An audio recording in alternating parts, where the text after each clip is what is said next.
সূর্যের তাপ শুধু হিন্দু ভাইদেরকে বেশি দিয়েছে আর মুসলমানদের কম দিয়েছে। বৃষ্টি হলে কামরুলের বাড়ি, আমার বাড়ি, আমার জমিতে বেশি পড়ে, আপনাদের জমিতে কম পড়ে। আমাদের মহাগ্রন্থ আল কোরআন যেখানে প্রথমেই বলা হচ্ছে শাহরুর রমজান আল্লাযী উনজিলা ফিহিল কোরআন হুদাল লিন-নাস বায়্যিনাতুম মিনাল হুদা ওয়াল ফুরকান, মহামান্বিত পবিত্র মাহে রমজানে যে কোরআন জীবন বিধান হিসেবে এই পৃথিবীতে এসেছিলেন, যে কোরআনের ৬৬৬৬ আয়াত, যে কোরআনে ১০০০ আদেশ সূচক আয়াত, যে কোরআনে ১০০০ নিষেধ সূচক আয়াত, সেই কোরআনের প্রথম মেসেজ কোরআন হলো মানবতার মুক্তি সনদ। এই কোরআন যে পড়বে, যে বুঝবে, কোরআন যে মানবে, সে জাতি ধর্ম বর্ণ নির্বিশেষে সবাই মুক্তি পাবে, স্বস্তি পাবে, শান্তি পাবে।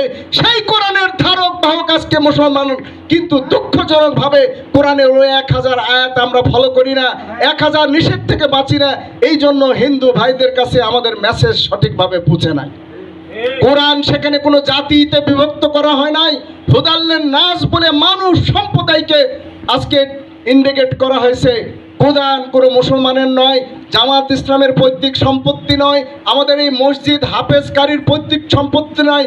কোরআন একটা জীবন বিধান, প্রত্যেক মানুষের জন্য সমান মেসেজ দিয়েছে। আজকে আমরা এখান থেকে আশ্বস্ত হতে পারি যে কোরআন কোনো জাতি ধর্ম বর্ণ নির্বিশেষে খাটো করে দেখে নাই, কমতি দেয় নাই। কোরআনের মেসেজ হলো মানুষের কল্যাণ করবে এমনি একটি জীবন বিধান, যার নাম হলো কোরআন। সংগ্রামী ভাইরা, আজকে যারা আছেন আমাদের দায়িত্বশীল ভাইরা, আর একটা বিষয় বলতে চাই। হযরত ওমর পৃথিবীর দ্বিতীয় খলিফা, তার আমলে, তার সময়ের একটি ঘটনা, মানে আমাদের নবীর আমলে ঘটনা, একটি বিষয় নিয়ে আমাদের প্রফেট সাল্লাল্লাহু আলাইহি সাল্লামের কাছে আমাদের তৎকালীন সেই নেতা মুহাম্মদ রাসূলুল্লাহ সাল্লাল্লাহু আলাইহি সাল্লাম, যিনি কোরআন নিয়ে এসেছিলেন, তার কাছে গেছে বিচারের জন্য। একজন অন্য ধর্মের লোক, একজন মুসলমান ধর্মের লোক। বিচারের রায় এবং বিচার যা হয়েছে সুষ্ঠু বিচার হয়েছে, কিন্তু রায়টা পক্ষে গেছে অন্য ধর্মের কাছে। এটাতে বিপক্ষ ব্যক্তি মুসলমানটা একটু অখুশি। সে মনে মনে কল্পনা করেছে,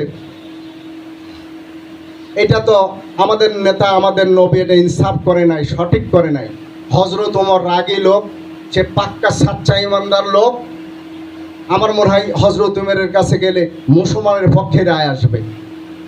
উনি এই রায় নেওয়ার জন্য হযরত ওমরের কাছে গিয়েছিলেন। ইতিহাস যারা জানেন এটা পড়ে দেখবেন। হযরত ওমরের কাছে বলছে, হযরত ওমর তুমি দেখো তো, একজন হিন্দু মানুষ, অন্য ধর্মের লোক, আর আমি, এই বিষয় নিয়ে একটা ফাসাদ হয়েছে।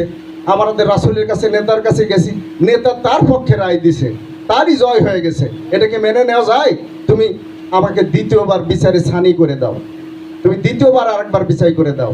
তো হযরত ওমর তাকে খালি একবার দুইবার জিজ্ঞেস করছে, সত্যি তুমি কি দ্বিতীয়বার বিচার চাও? বলছে হ্যাঁ, আমি দ্বিতীয়বার বিচার চাই। আরেকবার জিজ্ঞেস করছে, তুমি কি দ্বিতীয়বার বিচার নেবে? বলছে হ্যাঁ, আমি দ্বিতীয়বার বিচার। তা আমাদের নেতা হযরত মুহাম্মদ মুস্তাফা সাল্লাল্লাহু আলাইহি ওয়াসাল্লামের বিচার তোমার পছন্দ হয় নাই? ঠিক আছে, অপেক্ষা করো। ঘরের মধ্যে গেছে, নাঙ্গা তরবারি নিয়ে এসে সাথে সাথে তাকে দ্বিখণ্ডিত করে হত্যা করেছে। এটি হলো তোমার উত্তম বিচার।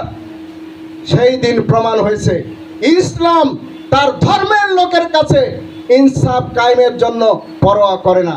বিধর্মীকে বা হিন্দুকে বা অন্য ধর্মকে যা প্রাপ্য তার দিয়ে থাকে। সেদিন হযরত ওমর মুসলমানকে হত্যা করার পর সারা দুনিয়ায় হইচই রোপ পড়ে গেছিল যে হযরত ওমর মুসলমান হত্যা করেছে। তার সাথে পরবর্তীতে কোরআন নাযিল হয়েছে যে না, হযরত ওমর ঠিক কাজ করেছে। এটি হলো ইসলাম, এটি হলো আজকে মুসলমানদের জীবন বিধান। আমি আরেকটি ঘটনা আপনাদের